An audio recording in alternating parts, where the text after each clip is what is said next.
gente um pouco sobre a sua história e a sua trajetória como mulher negra aqui no Brasil? Toda vez que a gente fala, né, da nossa história, sempre é um recorte, e deixando claro que esse é o meu recorte, né? Eu acho que até o momento dessa pergunta eu nunca tinha pensado sobre esse contexto específico da cidade, né, de Guanambi, sendo uma mulher negra.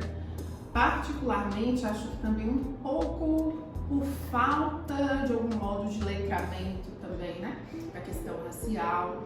Então, são questões que, para mim, têm sido novas, né, mas eu não consigo fazer Acho que eu não consigo responder essa pergunta porque eu não consigo me dissociar, e no sentido de eu consigo falar sobre a minha história sem conseguir colocar qualquer questão associada à raça, entende?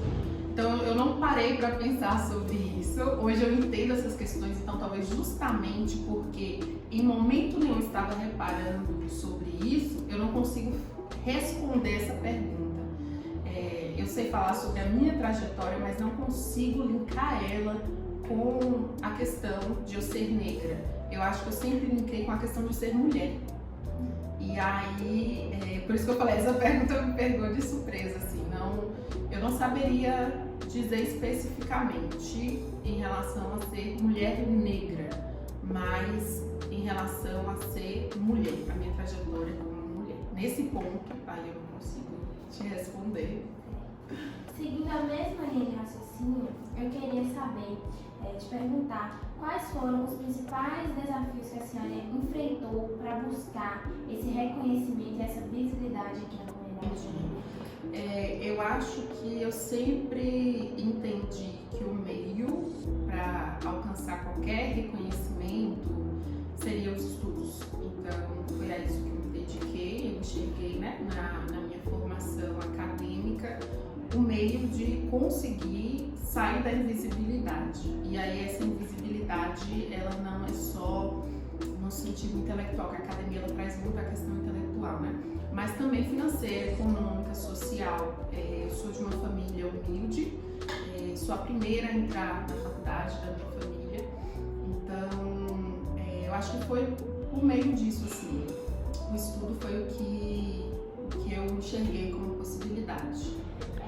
Quais são as principais formas de liderança que as mulheres negras têm exercido em Guanambi ao seu ver?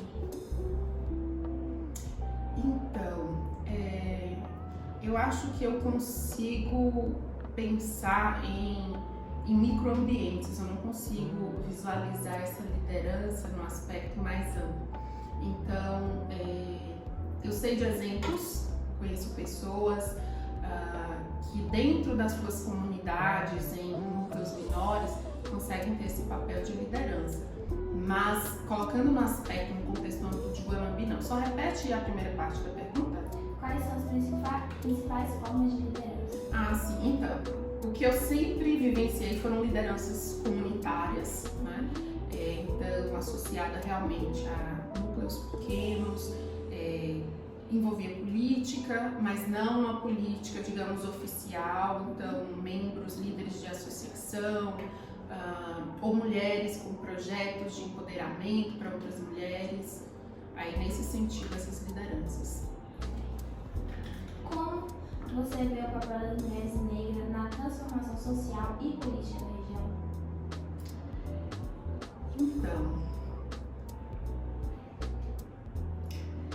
eu não tenho, assim, eu volto para o mesmo ponto.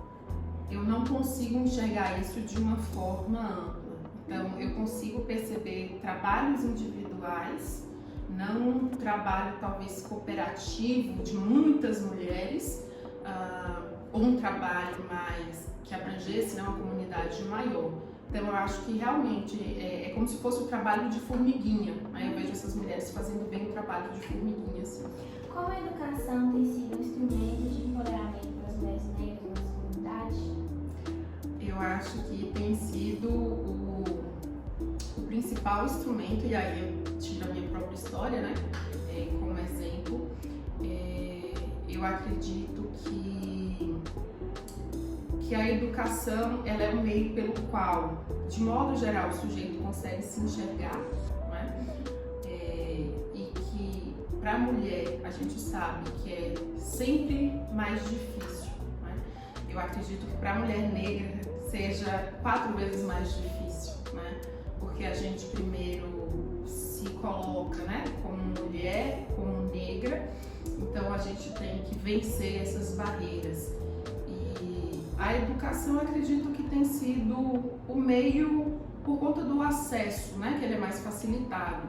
Então, ele acaba sendo a forma de visibilizar as pessoas, de mulheres conseguirem a sua autonomia, né? A gente vem de um contexto, se a gente pegar aqui o contexto de Guanabi, de mulheres negras, a gente tem um histórico de mulheres com baixa escolaridade, né, historicamente falando, e aí eu tô falando de uma grande quantidade, né, de porcentagem.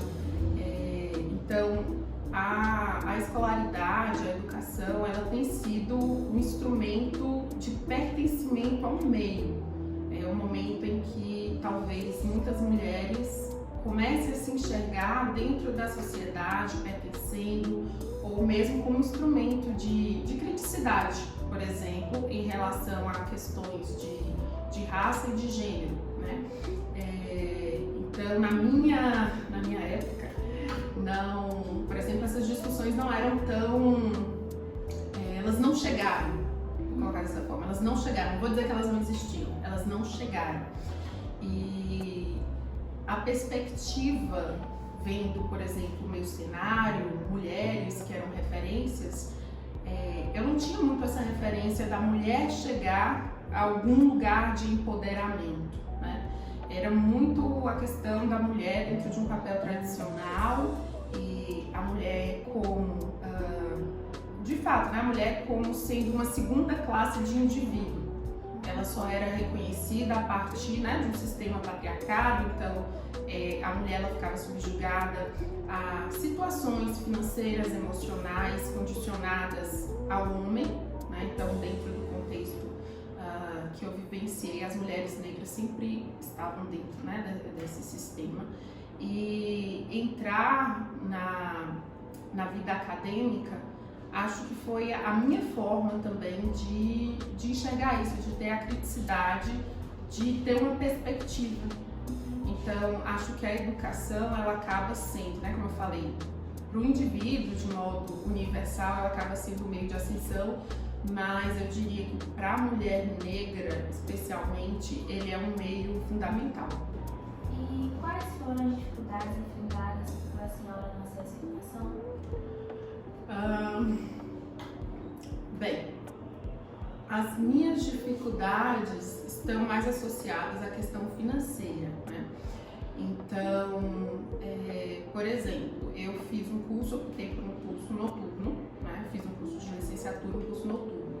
Quando eu fui fazer a minha escolha, eu dependia também do fator econômico. Então, a minha escolha foi pautada tanto em algo que eu queria fazer, mas primordialmente naquilo que era possível em termos de recurso financeiro. Eu fazia um curso noturno e eu morava num bairro bastante, que era até então considerado periférico, distante, e por ser noturno, eu chegava sempre muito tarde. E, por exemplo, o ônibus, ele não passava por lá, então eu tinha que andar 40 minutos até chegar no ponto, e na volta eu precisava que fossem me buscar em um local, né, escuro, enfim, que não tinha pelo horário, né, meia-noite, era um ponto com semáforo, então assim, uma situação bem ruim. Eu tenho um pai que ele é negro, e aí ele ia me buscar de moto, e aí eu sempre imaginava a situação, imagina uma pessoa de moto, um homem negro, de moto, meia-noite parado no sinal, né, tava indo me buscar, mas enfim. Então foi uma dificuldade, assim, que eu encontrei em termos de acesso. Existiam outras possibilidades, talvez mais próximas, que eu não precisasse me deslocar. Entretanto, não tinha viabilidade econômica também, né, porque eram faculdades pagas, enfim, Então, acho que foi bastante a questão financeira social, né? Mais econômico-social aí, mas que foi possível de ser contornado. Quais são os principais desafios que você ainda enfrenta para alcançar esses espaços de poder aqui na região de Manambi? Olha, eu acho que, honestamente, eu acho que eu não tenho ido muito por esse caminho, né? Eu acho que eu não tenho ido muito por esse caminho de buscar. Repete a pergunta, por favor. Quais são os principais desafios que a senhora enfrenta para alcançar espaço de poder aqui em Manambi? Eu acho que eu posso falar sobre a profissão, né? Assim, em relação à profissão, são muitas as dificuldades, novamente, por ser mulher, por ser negra, e acho que é realmente a credibilidade, né? Então, eu sou da área de exatas, né? Sou da área de química e, de modo geral, dentro da área de exatas, a gente tem meio que historicamente uma representação masculina de homens brancos, né, dentro das ciências de modo geral. Então a credibilidade partindo dessa representação que já está no imaginário das pessoas, quando você vê uma mulher negra, né, dentro desse cenário, acaba sendo causando uma espécie de estranhamento. Então eu acho que é um pouco de quebrar essa barreira, esse imaginário, e que é um imaginário não à toa, né? Um imaginário porque por muito tempo foi de fato assim. Então a educação não era possível para as mulheres, né? Quando conseguiram escolaridade, as mulheres negras ainda estavam tentando sobreviver, né? Ou trabalhando, enfim, trabalhos secundários. A luta, por mais que eu esteja falando aqui, né, em termos de mulher e de mulher negra, são duas lutas bem distintas, né? Então, a escolaridade, por exemplo, quando foi possível para as mulheres, não necessariamente as mulheres negras tiveram esse direito, né? Então, as mulheres negras ainda estavam lá subjugadas a trabalhos domésticos, ou até mesmo não eram vistas nem como indivíduos, né? Muito menos como uma mulher para ter esse poder. Então, são quebras que vão demandando tempo, e eu acho que eu ainda tô nesse processo, eu tô dentro desse contexto. Por mais que hoje a gente tenha muita divulgação de ciência, a gente tem exemplos de mulheres cientistas, de mulheres professoras que alcançaram, né, poder no sentido de posições, cargos auto-hierarquicamente no mundo acadêmico, mas eu acho que ainda assim a gente tem esse imaginário, e isso é o que dificulta, né? Acaba passando uma imagem de não credibilidade.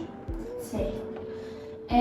Como a senhora vê o futuro das mulheres negras em Manambi em termos de representatividade e de participação ativa na sociedade? Para isso eu sou bastante esperançosa, né? E eu posso tirar pelas alunas que eu tenho, que me dão bastante esperanças em relação a isso. Hoje eu vejo meninas jovens, vejo outras mulheres, né, de mesma idade, com uma outra cabeça, lutando, de fato, reivindicando, por ocupar esses espaços que também são nossos. E eu enxergo, assim, dentro dessa perspectiva de futuro, que a mulher negra guanambiense, ela vai ser muito reconhecida em termos da sua luta, acredito nisso, sim. Quais medidas a senhora considera essenciais para promover a inclusão e também a valorização dessas mulheres na nossa região? Eu acho que um dos pontos seria a questão política. A gente tem poucas lideranças mulheres e poucas negras, né? Então, eu acho que a exposição, outras mulheres visualizando uma mulher negra no poder, isso é uma forma de empoderamento, de você pensar, esse espaço também me pertence, eu posso pertencer a esse espaço. Então eu acho que principalmente aumentar a questão da representatividade. Isso. Então eu acho que primeiro essa representatividade, eu acho que também ações afirmativas voltadas para mulheres negras, né? Eu acho que seria importante fazer um diagnóstico, né? Porque a gente sempre tem uma ideia pré-concebida de qual cenário a mulher negra de Guanambi está, mas acho que seria o ponto principal, fazer um diagnóstico, intervir, né? Intervir nesse ponto e essa questão da representatividade. Obrigada por essa nossa entrevista, obrigada por tudo que a senhora falou, por ter compartilhado um pouco da sua história, da sua trajetória. Que isso. Eu agradeço e parabenizo vocês pela iniciativa, pelo trabalho e por estarem colocando também essas questões. É uma das respostas aí em relação ao que pode ser feito, é isso também, é a gente falar sobre, né?